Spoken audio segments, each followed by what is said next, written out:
You're listening to the Practical Wealth Show with Curtis May, putting you in the driver's seat to control your finances. Let's start the Practical Wealth Talk about alternatives to Wall Street. All right. Hey, this is Curtis May. Welcome to another episode of the Practical Wealth Show. And today I'm excited. We have a special guest, Miss Rhonda Cohen. And Rhonda and I are part of like what are we in? A networking group together. And she is, and today's show is about gifting. Okay. She has a business called Rue Crafts Designs. Right.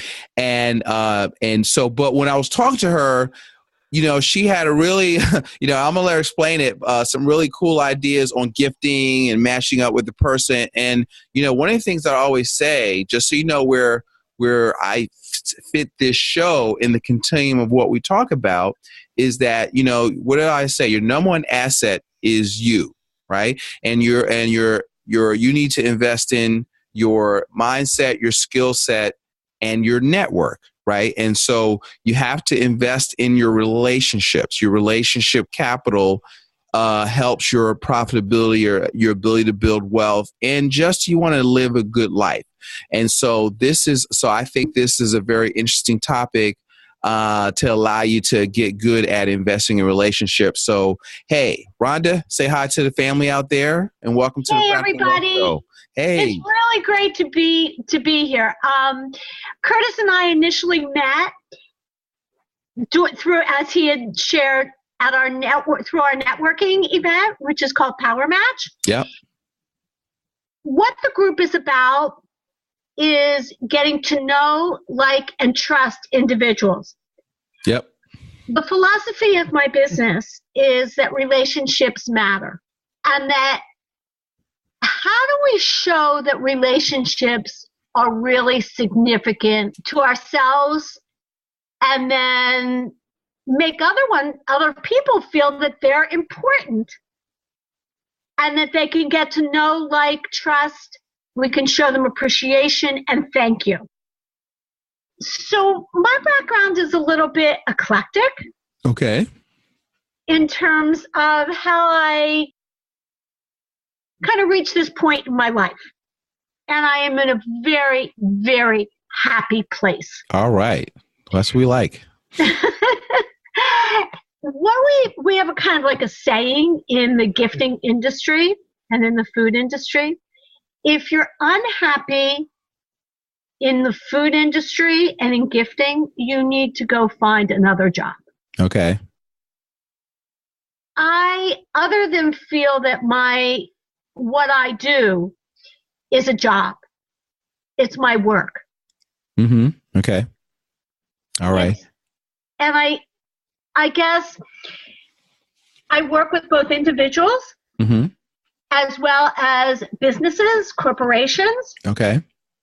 So that they can show their clients that they appreciate what their clients do for them by buying from them, mm-hmm. and therefore they give back. And I've been giving back my whole life since I was 5 years old. Okay. Before the verbiage giving back was even coined. Okay. All right. I make myself feel like I'm about 120. Okay. But that was just kind of part of the rule book. Okay. Right. And the gift that one gives, other than needs to be very big, it can be. But the important thing is that it is tailored, so to speak, that it has significance to the individual it's being given to. It's not about me. It's who is the person that is fabricating the gift. Mm-hmm. It's not about the person that's giving the gift. It's about the recipient. It's about the one that is getting the gift. You want it to be something that matters to them. Other than mean that the person that's giving is insignificant, because they are very important. But what I take into account in terms of the gifting, if someone lives in Florida, they probably have very little use for wool socks. Right. Okay. if somebody is a diabetic, we don't want to send them a ice cream cake. If somebody has a nut allergy or a gluten allergy, we wouldn't want to send them, even if it was the best jar of peanut butter in the world. That's something that needs to be taken into account. So what I'm hearing you say is it's so, and I want to go this on two levels, a business and a personal approach. If you're giving, let's say just right now, if I'm giving, right, and then we'll talk about how you do it. But if I'm giving, what I'm hearing is that it takes a little bit of research to give a good gift if you really want to be good at it, if you want it to have the impact. And make people feel special. And so what's your thought process? So you do a little background and make sure that they don't have, peanut allergies or that kind of stuff for you, or they're not, and some stuff you may know.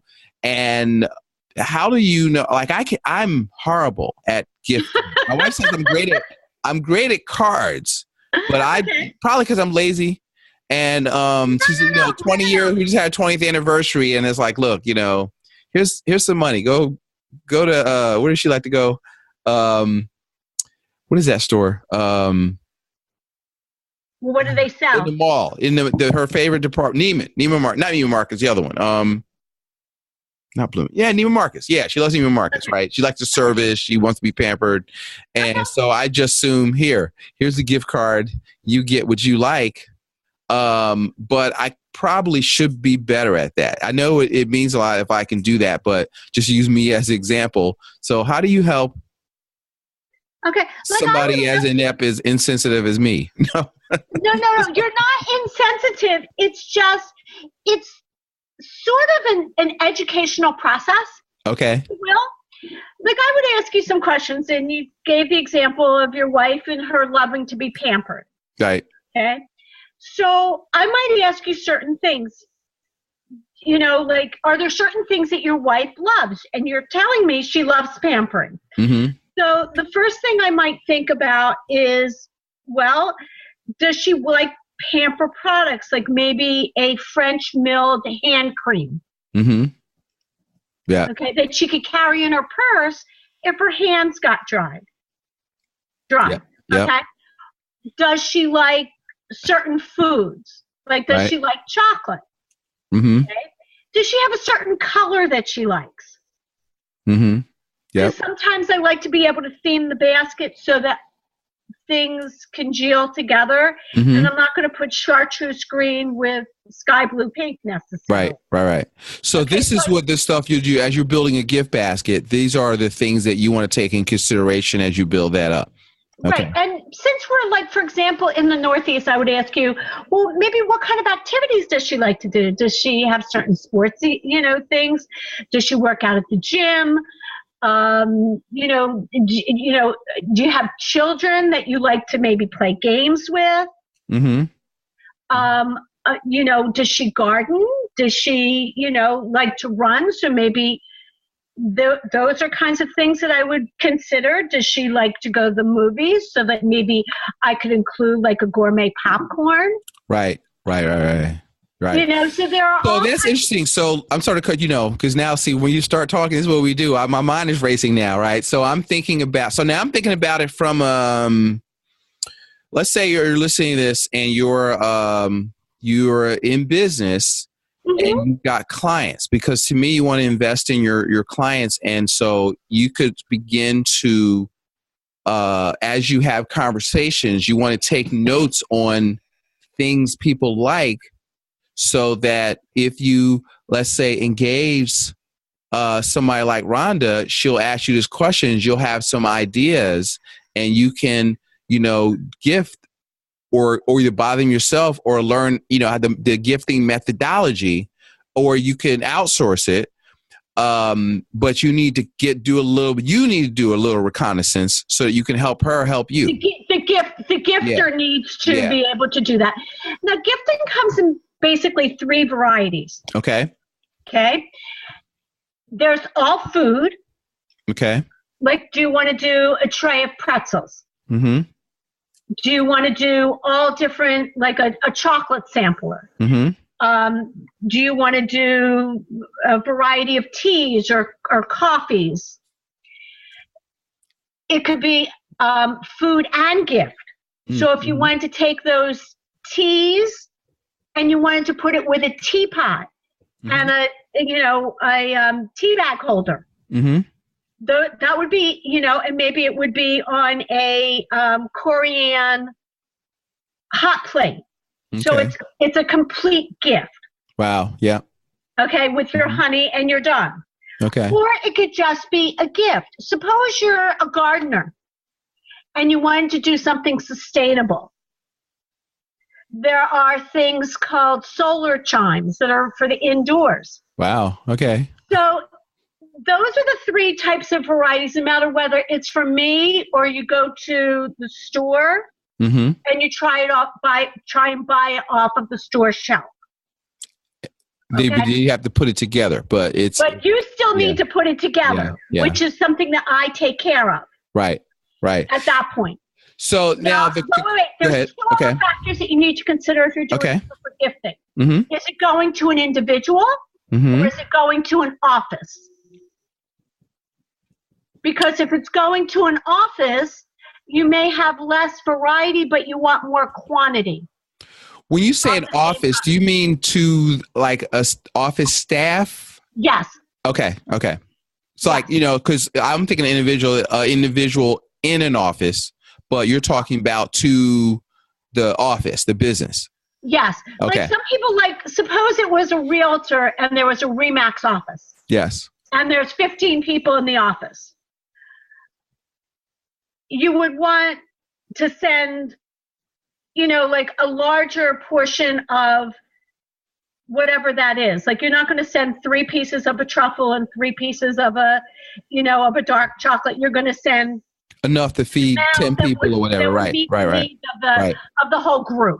An individual would be, so let's say you're a realtor and I met this guy, he would send a gift basket after they bought a house, and he would send it purposely to their office. Like, he'd find out where they would work with so that when it was delivered, everybody else would see it, right? On the desk, right? Yeah. And then they would like, well, who did that? Oh, my realtor just bought the house, or the person just sold me the car. Yeah. Really? Well, my guy never sends me anything like that. All of a sudden, I'm so sorry. Right, we need to get you a group of people that are sending you some gifts there. Right.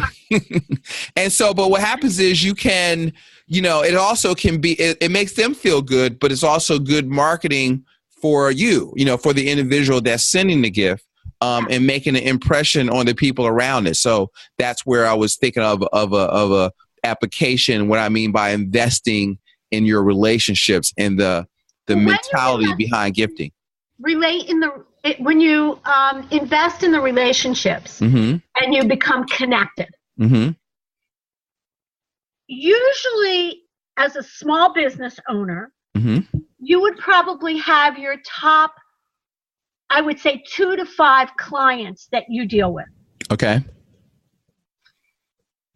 And that gift, in terms of your budget, and I always meet the person's budget. We discuss that in advance. Okay. So that would be probably for those 2 to 5 individuals. That would be probably a larger gift. And one decides on what that budget would be. I don't make that decision. It's not about me at that point. Right. It's about you, Curtis, or whoever the client is that would come to so it could be crafted based upon, and the other thing that you could do is you could have people break down their A clients, B clients, and C clients. And so and so you can invest, it's all still an investment, and because you should look at your I had one time I was doing mortgages, and the guy told me he looked at his clients base like a like an annuity. And so he would invest the X amount of percentage in, wowing his clients, and he would see a certain amount of revenue, referrals, repeat business come out of that. And so that's the power, because one of the things, and so as we're talking about gifting, I'm throwing in these analogies because what happens is if you're in business, you're listening to this, your easiest people to sell, so to speak, are people you already sold, people you already have done business with. Yeah. And also with family and friends, you just want to build better relationships. I see so many fractured families and and so you have to invest in that. And so speak to that for a second, your philosophy about that. Does that make sense? It absolutely does. Like, for example, I was working with somebody else that we also work with from the networking group, and she comes and she helps me with my some of my technology. Right. Okay. And so that's a business to business. Okay. But we developed the relationship first. Yep. And so going back to one of the first statements that I made is that you have to know, like, and then trust the individual. Right. And the chemistry needs to be there. And then everything else flows from there. Right. And I also wanted to add to the fact that you had talked about your A list, your B list in terms of business gifting. Right. There's also a C list. Okay. So your A list is your top clients. And that's where I was talking about the 2 to 5. Right. Okay. Then there's those second grouping, no matter how many that is. Maybe that's the 5 to 20, or it's the 2 to 10, depending upon how many people you have in your client base. Mm-hmm. And those are the ones that you give what would be determined as one's medium-sized gift. Mm-hmm. Okay. And then there are those ones that you want to waltz with, that you want to woo. Right. And within the gifting industry, we call those pop buys. Okay. Like when you pop by, you want to drop something off to leave a lasting impression. Elaborate on that. Okay. What's a pop by? Okay, like for example, if we're all in business. Right. We all collect business cards. Yep. Where do we put them all? We stuff them in our pocket. Yes. Okay. I put mine in a database, but that's another talk. That's another workshop. Okay, I'm a nut about that. But yes. Exactly. Okay, but initially you get the business card. And if we're out, they're in my pocket. They're in your pocket. Yeah. So suppose on the back of your cell phone, okay, mm-hmm. you had a double-pocketed cell phone holder. Mm-hmm. Okay, with maybe you would stick a piece of chocolate in it. And you would drop it off at the client with some cute little saying. Yeah. Here to sweeten your day. Right. I like that. Okay. Right. You've got it all in your pocket, and we're on top of it. Whatever it is. Right. Just something to make an impact to keep you on top of their minds. Like, oh, that's cute. Okay. Right. And so now you made an impression. It should not cost you any more. Some people can do it for $1. It depends on how much of an impact you want to have. Right. Those are usually no more than $10. Right. So anywhere depending. But it's nice because what you want to do is put a smile on somebody's face, Yes. And so when people think of you, they're like, it's not like, or if you call them, or if you there's like, there's Curtis is on the caller ID. It's like, I don't want to talk to him. And, I want to, that's why I always try when I talk to somebody, I always want to leave value or bring some value. So I'm not that guy. Like, what do you want? Now, what are you trying to sell me? And, for example, if it's baseball season. Right. Okay. I'm here to more than just do a flyby. Right. It's not a fly ball. Right. But you leave them a baseball with a little something. Right. You're not going to leave chocolate in 100-degree weather. Right, exactly. So maybe you're going to add, maybe a tea or something else. Because basically, two of the things that I have learned over the years, even in terms of relationship building, yep. when is it that, how is it that people tend to build relationships? They usually do it by being able to break bread together. Yes. And so one of the mainstays within our world is having something oral, like a food, right, that people can relate to. And that is such a comfort. That means something because, you take a bite of something and, people get happy. Right. So, okay. And go on that, but tell me what's number 2? That breaking bread is number 1. The other one is when are people happy? How can you tell when people are happy? They sing. They sing. Think about it. And you can sing in many different ways. You can just, that smile on the face. Mm-hmm. That shows something. Okay. That's a song.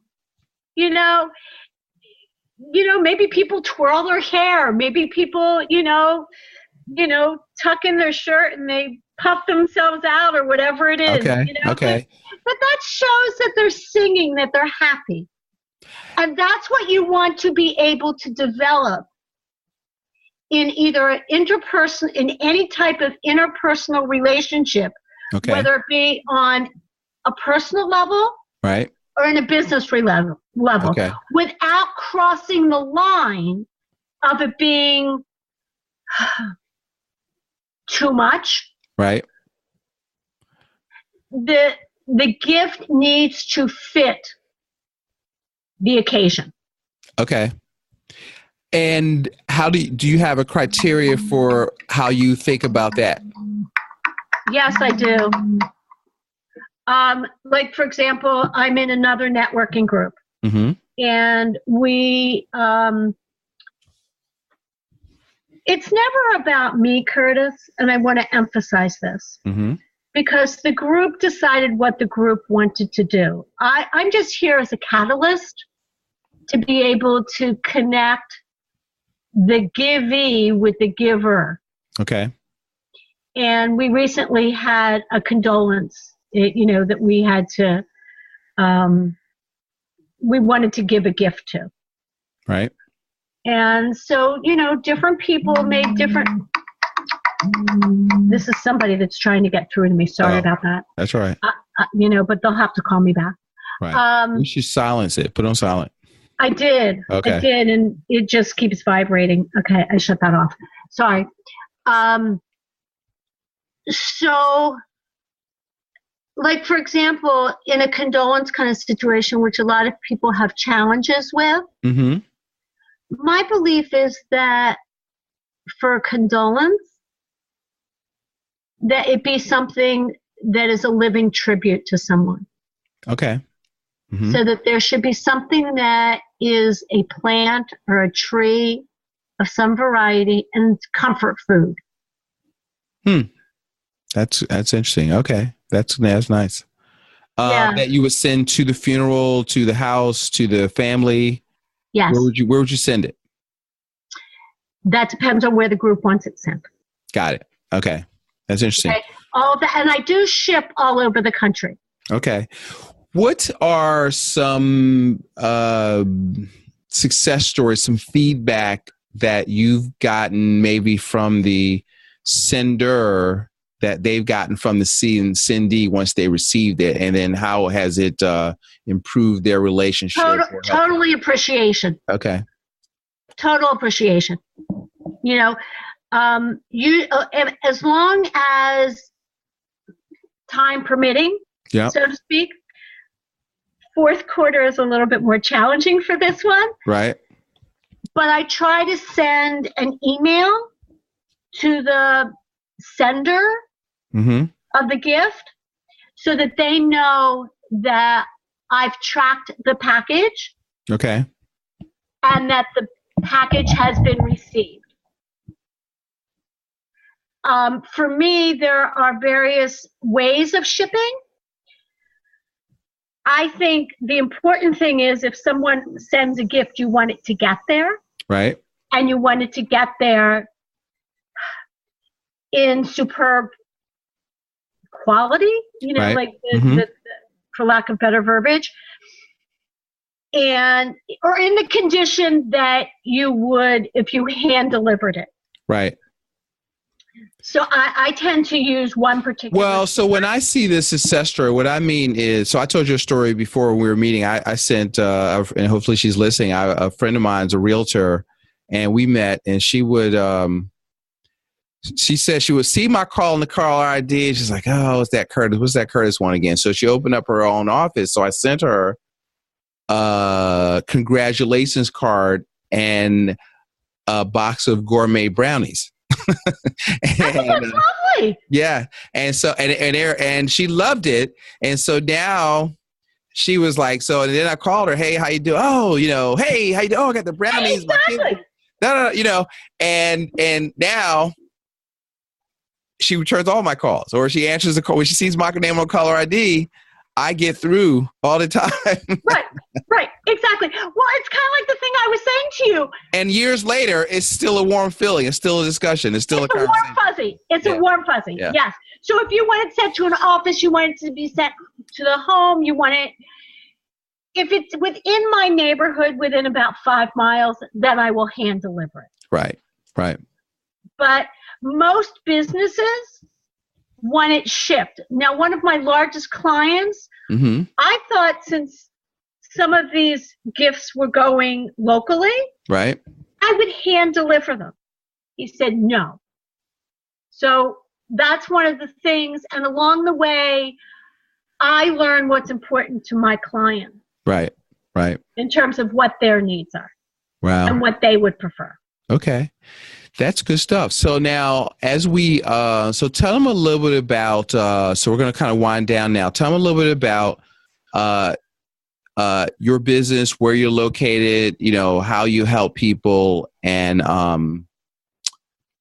if how somebody would get in touch with you if they, if they wanted to outsource and learn how to give really good gifts instead of lame ones they've been giving, how they would reach out to you.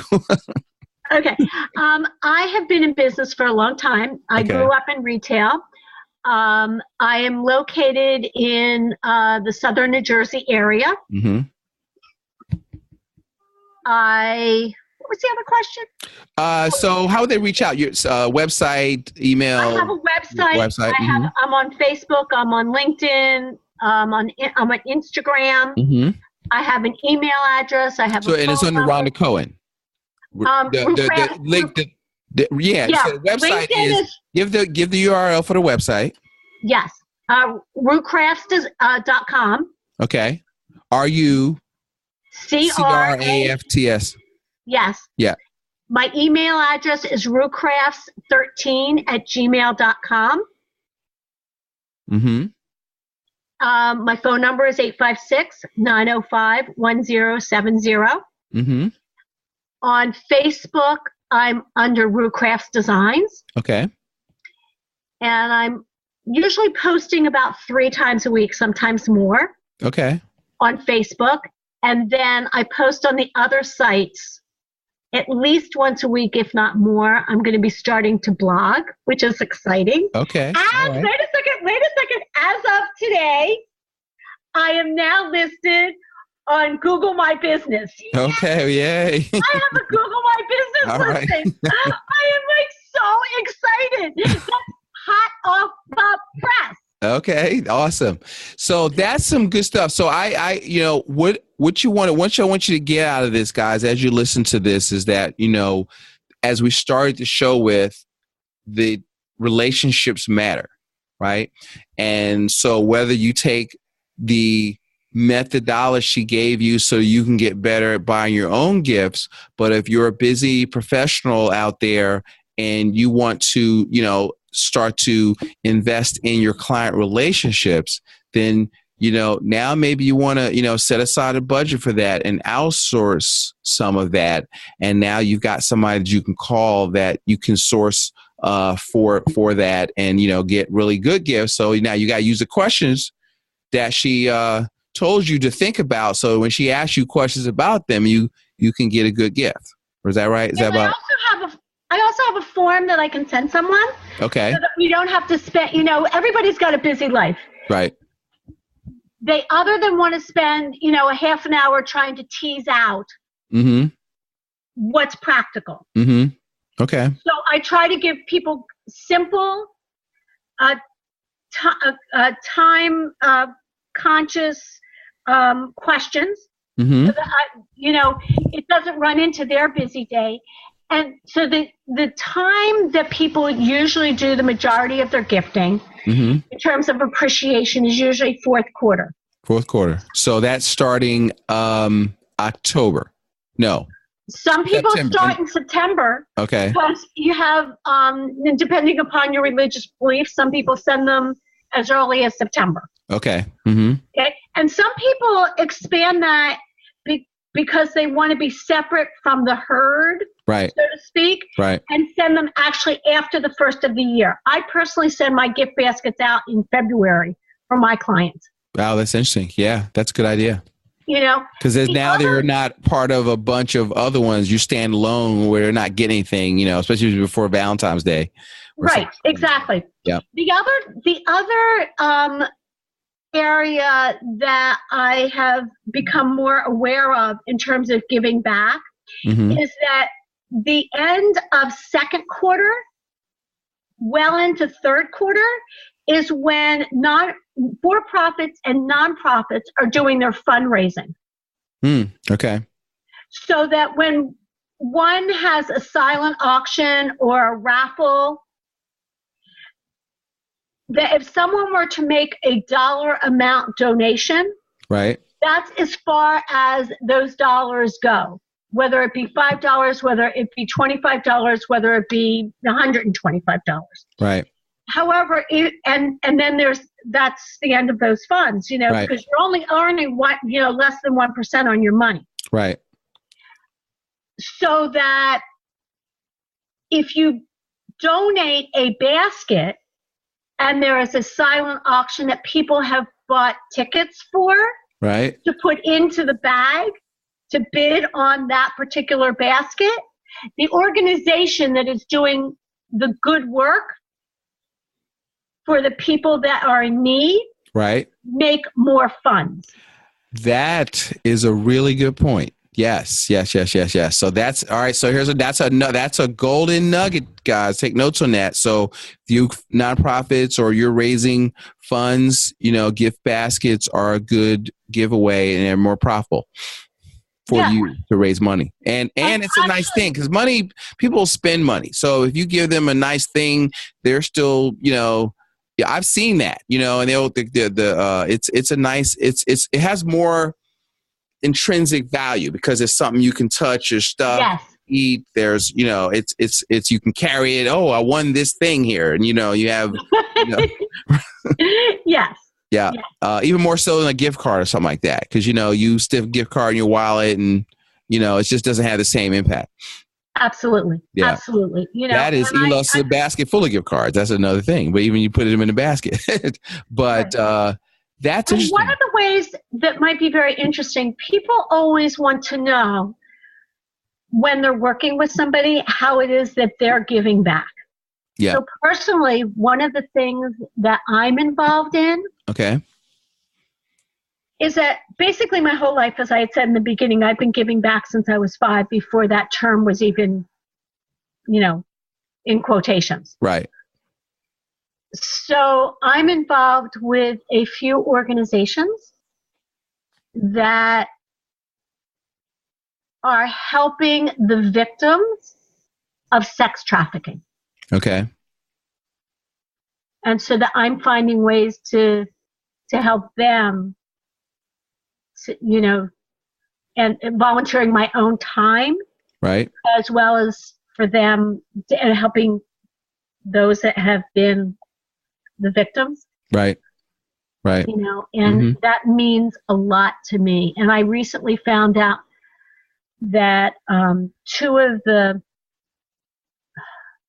venues where the most amount of sex trafficking happens. Are you aware of where that happens? No, I don't. I'm not. Sports events and political event arenas. Really? Wow. Because people are in from out of town. Right. And they want to have their needs met. And that makes me very, very, very sad. Yes. But I'm also very, very excited about being involved with helping these individuals that so desperately need our help. Wow. That's a great thing. That's another podcast. I'm not going to go down that road, but that's fascinating. We can talk about that later. But that is, giving back is important. How do you do that?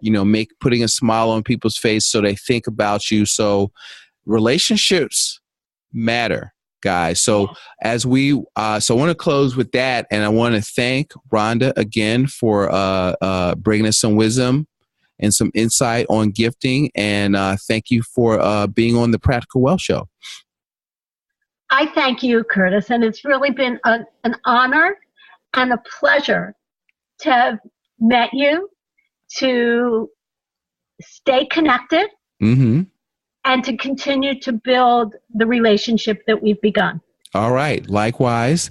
And so, guys, have a great day, and make sure you reach out to Rhonda if you have any questions and you might need her services. And guys, you go out there and you have a prosperous week. And remember, relationships matter.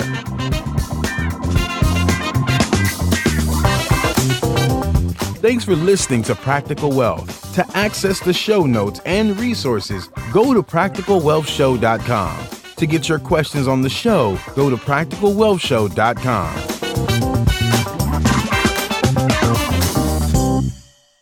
This show is for entertainment purposes only.